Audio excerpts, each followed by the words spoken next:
I have been here for a long, long time, and I appreciate the memories. I did start out here in Kingwood running the minor emergency clinic, the very first minor emergency clinic here in Kingwood, Texas. That's why I was recruited to Kingwood. I did my residency in family medicine in Houston at the medical center, and didn't quite know what I wanted to do. I actually thought I was going to go back home to San Antonio, but there was a lot of family dynamics going on at the time that I decided to stay in the area, and I was recruited. I actually talked to the gentleman who recruited me today on the phone. He lives in San Antonio now. Larry Coker. I don't know if anybody remembers him. He was a pharmacist in practice back here, but also was in commercial real estate development. And he built the building where the minor emergency clinic sits. And actually, that reminds me that I'm really proud of having these long-term relationships. It's nice to do that. I'm going to start the timer so that I know I won't go over 20 minutes because I have a habit of talking too much. But I really appreciate the invitation. Mr. Dominguez, thank you so much for the invitation. Mr. Ford, I appreciate it. I want to talk a little bit about the people who were important in influencing me along the way. Since we don't have all night, I think I'll start from maybe birth and go through college. And then there's too many years beyond that to go for. But I'll list them now, and then I'll spend a little time talking about each one of them and how they influenced me. Of course, my parents and my family, a large family. The nuns at Christ the King Church in San Antonio. Miss Menchaca, who was my second grade teacher and my fifth grade teacher. We skipped a few years. The drill sergeants who got me through boot camp when I was in the Army back during the Vietnam War. Alice Chacon, who I've talked about many times. I've done a few commencement speeches about Alice Chacon, who is a community college counselor, or was. Frank Lomardino, who from San Antonio influenced my life quite a bit. And of course my family, my wife now, and she has influenced me, but we're going to stop at college. My parents, how do they do it? How do parents raise 8 children when they have very little income, or of course a lot of pride, and just barely making it? I just look back now to see what my mom and dad did, and just am in amazement and wonder that they were able to make influences in such a way that we, all of us, turned out fairly good, in a positive way. I was the oldest, and being the oldest in our culture means quite a bit. We take a lot of the responsibility of the family and help the parents quite a bit. And I think that has certainly influenced the way I see life. But being the oldest also meant that in that responsibility, maybe you didn't get to enjoy a few things as much as some of the other kids did, including my brothers. And I have one sister. She was number 7. Mom tried for another girl and got another boy. There were 7 boys and 1 girl. But obviously my parents, even though they were very poor and didn't have, my mom had an 8th grade education. Dad did go to college but didn't graduate, and actually took a few courses at Trinity, where I wound up going afterward in San Antonio. But they understood the value of education, and they understood the value of hard work and drive, and of course didn't know it at the time. I thought we were living a fairly good life, and I didn't like not being able to buy everything we wanted to buy, but we had a fairly good environment. Not much air conditioning. We had those water coolers that you had to go out in the in the middle of the day and put water, and instead of making it cooler, it just made it a little bit more humid. But you just grow up living that way. So certainly for my parents, I'm very grateful for the principles and the values that they instilled in me. So then what happened? Why did I get in touch with nuns?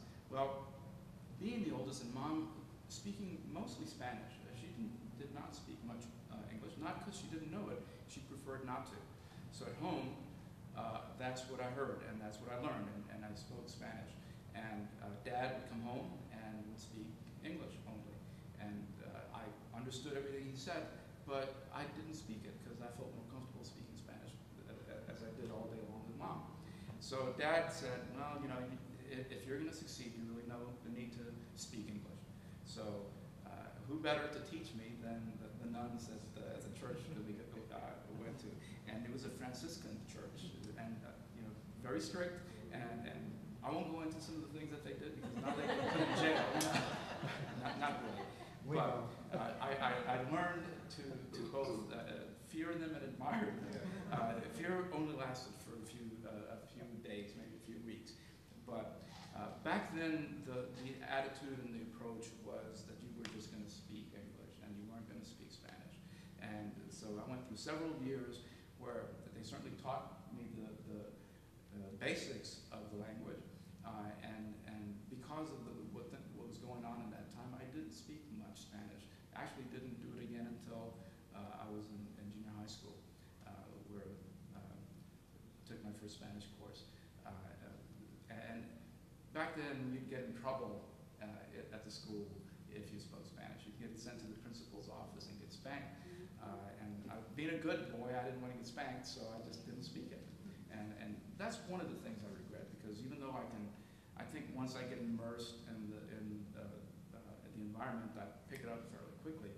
But my vocabulary is very limited, and I wish that it was a lot more broad, so I can speak Spanish. I can speak it without an accent, but I'm hunting for words. But the nuns actually, by teaching me the basics of the language, English, helped kind of steer me in the right direction.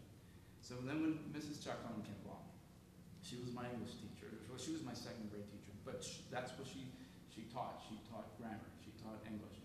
And we were being taught the language back then by doing sentence diagrams. And of course, being the very detail-oriented person she was, she made sure that not only did we understand the language, but we understood the mechanics of the language. And although I'm sure I've forgotten half of what she taught me, in my mind, when I speak the language, I can still see those sentence diagrams and why is the sentence structure as it is. And I remember my son John, my stepson, John Whiteegg, not a Spanish name. My wife is Scott-Irish, and when he was going to high school, and he would bring his Spanish homework, and I would help him, and I would say, well, this is the right tense, this is the right word, and he said, well, explain it. I can't do that. I don't know how to explain it. I could do it in English, but I don't know how to explain it. But it's correct, just believe me. And he'd get so mad because he'd go back to school and it was correct. He thought it was different, but he could explain it, I couldn't. But understanding the language as Mrs. Menchaca taught me, it was very, very, very helpful. And then she was my fifth grade teacher as well, so I got a double dose of Mrs. Menchaca. But understanding the language was real important. Go forward a few years. We were in a war when I was going to high school. There was some of the time when I really didn't know what was going on. I actually missed quite a few historical events because we were going through some rough times in the family. We didn't have running water. We didn't have air conditioning. We didn't have electricity for about 3 months the summer that Robert Kennedy got killed and Martin Luther King got killed. I go back in the history books and realize that I was right in the middle, growing up in the middle of that. But boy, I had a few other things to worry about. Those things occurred, and obviously they affected the country in very dramatic ways. But I think we sometimes have to remember, and that's something we need to remember now, the children who are living in environments where they're just barely making it. They're worried about what they're going to eat the next day. They're not listening to the news and hearing all the things that we get very upset about. They're worried about other things that are just a lot more basic. But during the Vietnam War, we did have college deferment. My dad did always tell me I was going to go to college. Didn't know what I was going to do, but definitely go to college. So being the typical teenager, I wanted to get rich quick. The last thing I wanted to do was go to college, but I did. I went to San Antonio College, a 2-year community college. Right now it's one of the largest in the state, but didn't pay much attention. So I didn't do very well the first semester.